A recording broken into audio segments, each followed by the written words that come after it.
Hey, I hope you're well today. Karibu sana to yet another day of looking at the book of Psalm. And today we're going to camp in the 101st Psalm or Psalm 101. A psalm by David. This was a psalm by David. He wrote it earlier on in his reign as king, probably.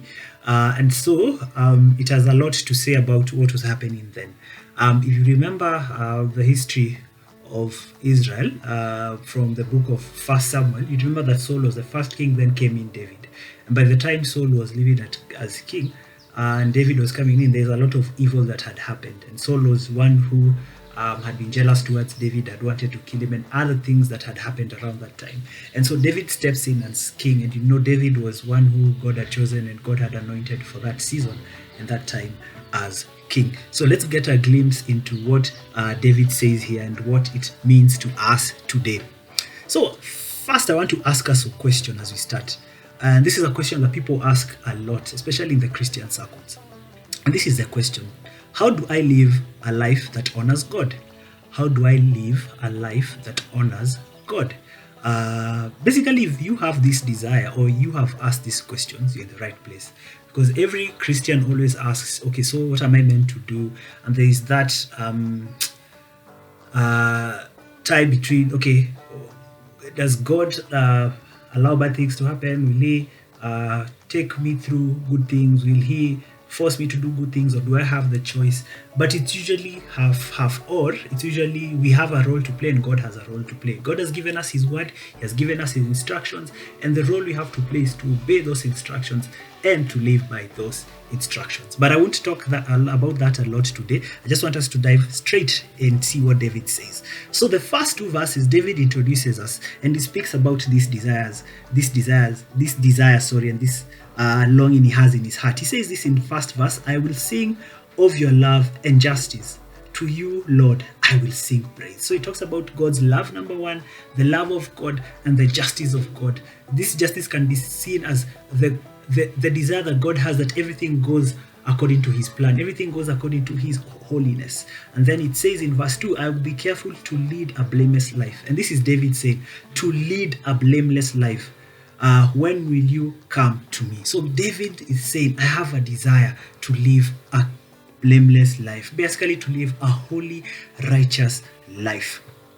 And then on the second part, he says, I will conduct the affairs of my house with a blameless heart. Basically, everything that he does, he will conduct with a blameless heart. And I know if you're a Christian, I know if you're thinking about this, it is a desire you have as well, to lead a blameless life and to conduct the affairs of your house and any affairs you are involved in with a blameless heart. Then David will jump to verse 3, and now he'll start giving us examples of what kind of evil we are to run away from. Verse 3 talks about, I will not look with approval on anything that is vile. Basically, I will not look and approve to anything that is evil. And as king, he had the power to look at things and approve what was evil for his benefit and the benefit of those who are close to him. Same applies to us. We may not be kings, we may not be high up in authority, but there are things we can look at and approve that are evil. The conversations we have, the thoughts we have, sometimes the interactions we have with people, the relationships we have, we can look at them and approve them, and basically we are proving what is evil. But the inverse of that is right, because sometimes we need to look and say we will not approve of anything that is evil, whether it pertains us, our family, our friends, our workspace, our nation. Look at it and say evil is evil. Then on the second part that he says, I hate what faithless people do. I have no part in it. So not only does he look at it and not want to take part in it, he looks at what the evil people do and says, I will not take part in it. Basically, I'll not be involved. I'll look at that, I'll say it's evil, but I will not be involved in it. Same should apply to us. We should look at the things that are happening around us that are evil, whether on social media, whether in real life. There are a lot of things that are happening that are evil, and not take part in such things. Then verse 4 will say, the perverse of heart shall be far from me. I will have nothing to do with them. Basically, those whose hearts are away from God and whose hearts do what is pervasive and what is evil in the sight of the Lord. Basically, their desires are evil. The things that come from their heart are evil. We are to keep away from such people. And then number 2, we'll talk about avoiding slanderers, avoiding people who are haughty, and avoiding people who are prideful. He says, whoever slanders their neighbor in secret, I will put to silence. Whoever has haughty eyes and proud heart, I will not tolerate. So guys, let me just put this in order. David says, I will put to silence. So sometimes putting to silence is like the equivalent of killing. But let's remember that he is a king, and sometimes back in the day, kings had this authority that they would purge evil by dismissing and destroying people. But that does not apply to us. Our call is to do what is righteous, right? That is constant, and that relates with David. But sometimes putting to silence us means avoiding, keeping away, keeping distance, or sometimes even as harsh as cutting people off. I know it's something I also do not support a lot, but sometimes because of the sake of being righteous, we can cut off people. It can be something as simple as unfollowing somebody as account on social media, just keeping a safe distance so that whatever happens, whatever they do does not perverse you, does not come and corrupt you. It even says, I will not tolerate. So there are certain things you're called not to tolerate. We are called not to accept, but to speak up and say, this I cannot tolerate, like setting a boundary of sorts. Then verse 6 will say, my eyes will be on the faithful in the land, that they may dwell with me. The one whose walk is blameless will minister to me. Basically, we are told, those who are like you, those who are of the household of faith, those who believe, those who do what is righteous, associate with such people, walk with such people. There's a verse in Proverbs that will tell us, iron sharpens iron, right? Basically, good people come together, you encourage each other to be good. As Hebrews will tell us, let us encourage one another and spur up one another into love and into good deeds. Basically, when we come together with good people, we are able to grow and become better. And that was this David is saying here. Then verse 7 will say, no one who practices deceit will dwell in my house. No one who speaks falsely will stand in my presence. There is no place for evil in the house of the Lord. That is what David is saying. He will not tolerate any evil in his sight.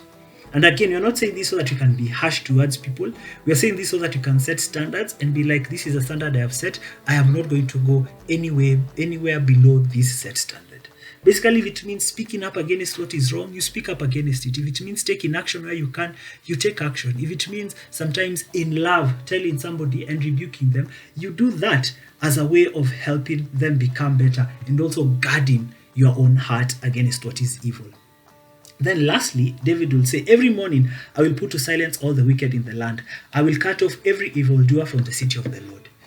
Again, this is not for us to go and say we are now going to take action, put to silence, kill, or cut off every evildoer. No, it's for us to stand against what is evil and stand for what is right. Again, you remember that when you interpret the Bible, you take sometimes the meaning and not the exact action. If you go kill somebody because you say they are doing evil, that's not in your jurisdiction to do. That's not what you're meant to do. In fact, that is evil in its way. But we are called to stand for what is right. We are called to stand against what is evil and to speak against the ills that are around us. The evil, the bad, whether it's seen, whether it's unseen, whether it's spoken, whether it's unspoken, whether it's desires, whether it's thoughts, whatever it is, speak and stand against such and start with ourselves. I think even as we think about this, our place is to start by looking at our own hearts and desiring to do that which is good. And again, I'll leave us with what I started with. Do you desire to live a life that honors God? If you do, please read Psalm 101 and get some hints, get some encouragement from what David did, because indeed it is possible with the power of God and with our desire and our own action where necessary. So bless you, God keep you, and may God enable us to live lives that honor Him in every way. Baraka sana.